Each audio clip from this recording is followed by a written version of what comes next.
Prime Minister, he's still running dead on the Jew hatred that's out there. And we gave some examples of some of the extraordinary scenes on the streets now. And it's getting worse. A bakery in Western Sydney has now baked a Hamas-themed cake for a children's party. That's a cake to celebrate terrorists, a group that's actually banned in Australia as a terrorist group that committed the rapes and beheadings and slaughter on October 7. And the party even had children dressed as Hamas terrorists too, with Hamas decorations. Garth Hamilton, I know it's a trite line, but it is literally true. I cannot recognise the country I grew up in what I'm seeing now. What's happened?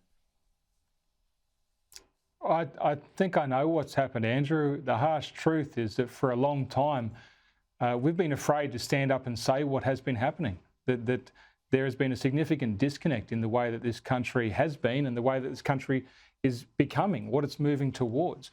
This isn't something that happened overnight. You don't just all of a sudden have terrorists being celebrated at a children's birthday party. That's not something that happens by accident.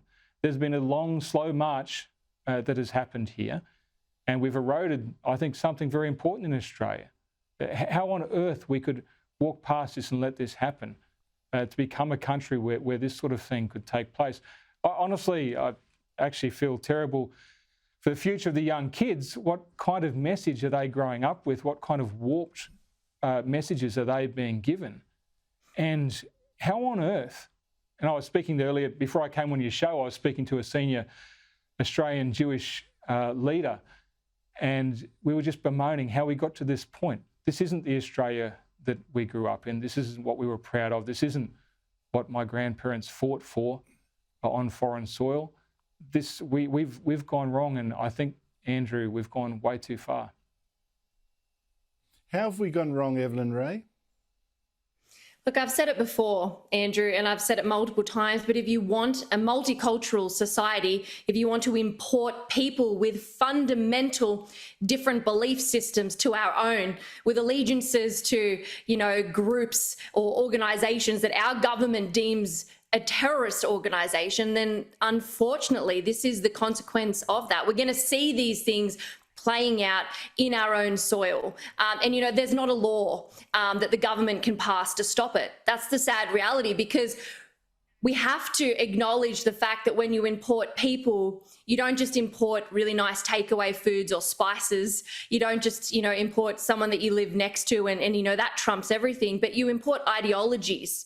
You import ideas, not just the individual person. And that's what we're seeing playing out. So I think that the problems that we're facing have, like Garth said, have been here for a very long time, because I don't think we've been careful enough with who we're letting into our country and what we're allowing people with fundamental differences get away with for a really long time.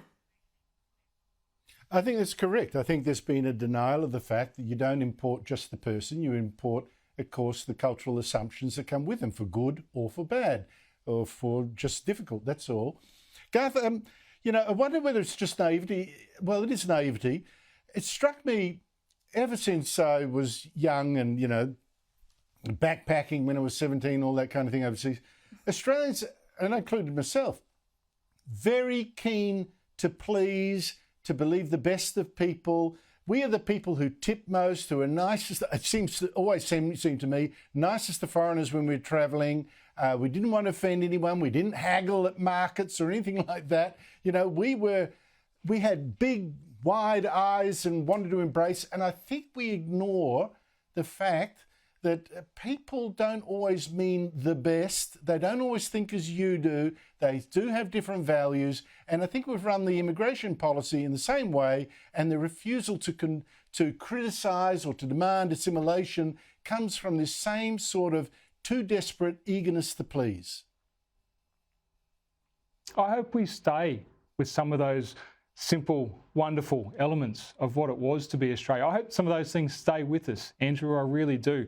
But yeah, we also have to acknowledge that there are countries out there that don't wish us well, and people who don't believe in the things that we believe in. And sometimes, look, oil and water just don't mix.